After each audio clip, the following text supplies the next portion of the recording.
Hola a todos, bienvenidos nuevamente al curso de Estadística Inferencial. En este video hablaremos acerca del muestreo aleatorio estratificado. Si la variable que nos interesa estudiar en alguna investigación asume valores distintos en distintas o diferentes subpoblaciones, es conveniente estratificar. Esto significa dividir la población en H subpoblaciones que llamaremos estratos. Los estratos deben de cumplir con las siguientes características. No tienen que traslaparse, es decir, deben ser mutuamente excluyentes. Esto significa que entonces un elemento de la población pertenece a uno y solo a un estrato. Adicionalmente, los estratos deben de formar la totalidad de la población. Esto significa que ningún elemento puede quedar fuera de los estratos que hemos definido. El concepto matemático que da fundamento a la noción de estrato es el de partición. Si alguien está interesado en conocer más, puede buscar qué es una partición de un conjunto y entonces puede entender de manera un poco más formal lo que es un estrato. Sin embargo, en este video nosotros no lo veremos así. Vamos a considerar ahora algunos ejemplos para entender mejor a qué nos referimos con estratificar. Vamos a pensar en primer lugar que buscamos conocer la estatura de las personas de una universidad. Entonces, nosotros podemos pensar, por ejemplo, que el sexo es una variable que puede hacer que nuestra medición no sea muy precisa si no tenemos cuidado. Es bastante conocido que la estatura promedio de los hombres suele ser mayor que la estatura promedio de las mujeres.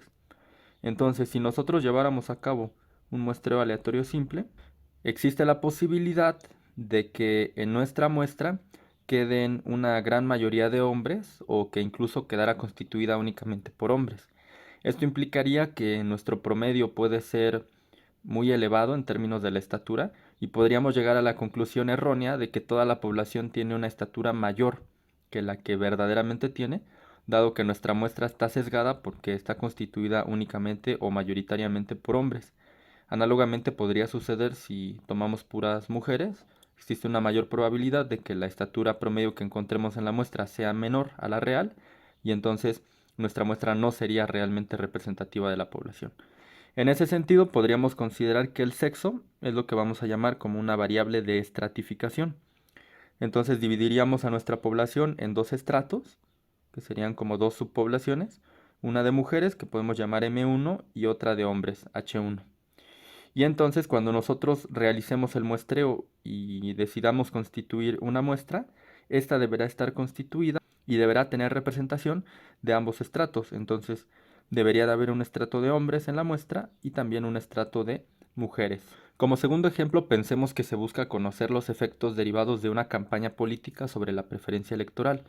Entonces podríamos suponer también que hay una variable, que es la zona en la que viven las personas, que es relativamente determinante de la preferencia electoral de las mismas. Entonces pensemos, por ejemplo, que se sabe que la zona en la que se vive, entendamos como zona urbana, semirural o rural, puede determinar o ser importante en la preferencia electoral de las personas después de una campaña política.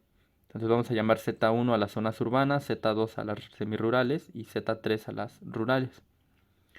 Entonces podríamos requerir que al momento de considerar a nuestra población la dividamos en estas zonas, puesto que supongamos que las personas de una zona urbana son más susceptibles de ser manipuladas a través de una campaña política.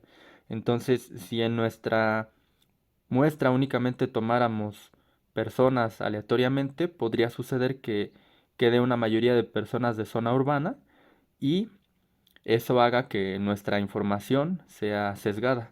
Entonces dividiríamos nuestra población en tres estratos, Z1, Z2 y Z3, que deben de cumplir obviamente las propiedades que ya mencionamos. Estos tres estratos cubren a toda la población y una persona solo puede pertenecer a uno de los estratos, es decir, solo puede estar en una zona urbana o semirural o rural, no puede estar al mismo tiempo en varias de ellas. Asimismo, con el ejemplo anterior, pues ninguna persona puede ser hombre y mujer al mismo tiempo y todos quedan categorizados ya sea como hombres o como mujeres. Entonces aquí nuestra muestra debería de tener también los mismos estratos. Deberíamos de tener cuidado en que haya personas de la zona 1, de la zona 2 y de la zona 3. Aquí diríamos que la zona es una variable de estratificación también. De hecho, situaciones análogas han ocurrido. En los Estados Unidos en la década de los 80s o 90s hubo una elección en la cual se llevó a cabo una encuesta previa para conocer la preferencia electoral de los estadounidenses. Entonces se encontró que para uno de los candidatos, llamémosle candidato A, iba a votar cerca del 53% de las personas e iba a ganar por una buena mayoría. Sin embargo, lo que ocurrió después fue que ganó el candidato B y de hecho ganó por una muy amplia mayoría, aproximadamente 60 y tantos por ciento de los votos. ¿Qué fue lo que sucedió ahí?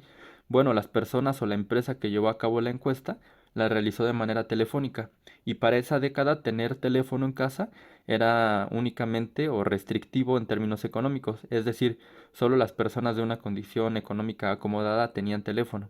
Entonces, a pesar de que la muestra fue muy grande, de aproximadamente 2 millones de personas, estuvo sesgada, porque las personas a las que les preguntaron solo tenían una condición económica o mayoritariamente tenían una condición económica que era alta. Entonces, es sabido que hay diferencias al momento de votar para las personas de distinto estrato económico. De tal forma que aquí la muestra estuvo sesgada porque no se consideró que la condición económica era una variable que se debería de cuidar y en ese sentido convertirla, por ejemplo, en una variable de estratificación y asegurarnos de tener personas de distintos estratos en nuestra muestra. Entonces hay varios ejemplos por los cuales sería importante utilizar un muestreo estratificado. Veamos ahora que se pueden asignar los elementos a los estratos de distintas formas, en general de dos. La primera sería a través de una asignación proporcional, que consiste en que la cantidad de elementos por cada estrato en la muestra es proporcional a los estratos de la población. La segunda sería no proporcional, que básicamente consistiría en que la cantidad de elementos de cada estrato en la muestra no es proporcional a los estratos de la población. En particular, la asignación no proporcional se puede entender de distintas maneras. Existe, por ejemplo, la asignación óptima y la asignación para precisión dentro de los estratos. No vamos a abundar en esto, solo los puse como ejemplo. Nosotros simplemente nos quedaremos entendiéndolos de forma general como proporcionales y no proporcionales. Antes de poner algunos ejemplos, simplemente digamos que la unidad de muestreo es la misma unidad de observación, esto es, los elementos de la población. Entonces, en el muestreo aleatorio estratificado, la unidad de muestreo, que es la unidad que nosotros vamos a seleccionar al momento de muestrear, coincide con la unidad que queremos observar o que queremos estudiar. En este caso, la unidad de análisis o de observación, los elementos de la población son personas y coincidentemente los elementos a partir de los cuales vamos a realizar el muestreo también son personas. Entonces, al igual que con el muestreo aleatorio simple, aquí la unidad de muestreo y la unidad de observación o los elementos de la población coinciden. En el siguiente video veremos que, por ejemplo, en el muestreo aleatorio por conglomerados, esto no necesariamente ocurre. De hecho, la unidad de muestreo va a ser diferente a la unidad de observación. Es importante ir introduciendo este tema porque precisamente será una de las principales características que distingan al muestreo estratificado del de conglomerados. Entonces, como ejemplo, supongamos que se tiene una población de 200 personas con 80 hombres y 120 mujeres. Se desea constituir una muestra de tamaño 40. Este número lo estoy dando de manera arbitraria porque todavía no sabemos cómo calcular el tamaño mínimo de muestra. Y la pregunta sería, ¿cómo se realizaría la asignación proporcional? Entonces, lo que tendríamos que hacer sería más o menos lo siguiente. Si sabemos que hay 200 personas en la población, debemos de calcular el porcentaje de hombres en la población. Como hay 80 hombres, dividimos número de hombres entre el número de personas totales en la población y lo multiplicamos por 100%, resultando en 40%. Hacemos un proceso análogo con las mujeres y encontramos que el 60% de elementos de la población son mujeres. Entonces, para hacer una asignación proporcional, tendríamos que cuidar que en nuestra muestra haya 40% de hombres y 60% de mujeres. Así, si en la muestra debe de haber 40 personas, lo que haríamos es, para calcular cuántos hombres debe de haber, multiplicaríamos esas 40 personas totales de la muestra por 40%, resultando en que deben de haber 16 hombres en la muestra para que se respete el 40% de hombres que hay en la población. Análogamente con las mujeres, tendríamos 40 por 60%, encontrando 24 mujeres que deben de haber en la muestra. Obviamente el número de hombres y de mujeres en la muestra debe de dar el total de la muestra, que sería 40. La siguiente pregunta sería cómo hacer la asignación no proporcional. Y entonces vamos a pensar que se sabe que en los hombres existe mayor variabilidad en la variable que se estudia. Por ejemplo, Hace un momento hablábamos de la estatura, pero podríamos hablar de otras variables. Y bueno, por lo tanto, se requiere incluir más hombres de los que correspondería proporcionalmente. Este es uno de los criterios por los cuales no se utilizaría una asignación proporcional. Hay ocasiones en las que dentro de un estrato hay mayor variabilidad. Pensemos, por ejemplo, vamos a inventar que los hombres tienen mayor variabilidad en la cantidad de tiempo que hacen ejercicio. Hay hombres que hacen muy poco ejercicio o nada, hay otros que hacen muchísimo, hay otros que hacen una cantidad intermedia, y vamos a suponer que en las mujeres fuera más homogéneo, que en general las mujeres realizan una cantidad moderada de ejercicio y son muy pocas o ninguna la que hacen nada de ejercicio o las que hacen muchísimo.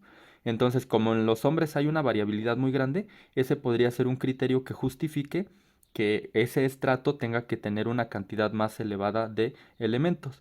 Recordemos que cuando hablábamos de la ley de los grandes números, mencionamos implícitamente que existe variabilidad en los elementos de nuestra población y que una manera de difuminar esa variabilidad y de hacer que nuestra muestra sea más representativa es incrementando el número de elementos que están constituyendo la muestra. Entonces, vamos a suponer que, como hemos dicho, en los hombres hay mayor variabilidad y entonces no queremos que haya 40% de hombres, sino queremos que haya una mayor cantidad. Por ejemplo, 20 hombres. Entonces, requeriríamos 20 hombres, también 20 mujeres. Estos valores los estoy dando de manera arbitraria y claramente tendrían que derivarse de un análisis un poco más profundo que nosotros no veremos en este video. Pero de forma arbitraria, digamos que entonces para incrementar el número de hombres lo llevaríamos hasta 20 y el de mujeres lo dejaríamos también en 20. Entonces, estos 20 hombres de los 40 totales de la muestra corresponden al 50% y en el caso de las mujeres también. Entonces, es una asignación no proporcional porque en la población hay 40% de hombres, pero en la muestra hay un porcentaje distinto. Y en el caso de las mujeres también hay 60% de mujeres, pero en la muestra hay un porcentaje diferente. Entonces, este sería un ejemplo de cómo llevar a cabo una asignación no proporcional.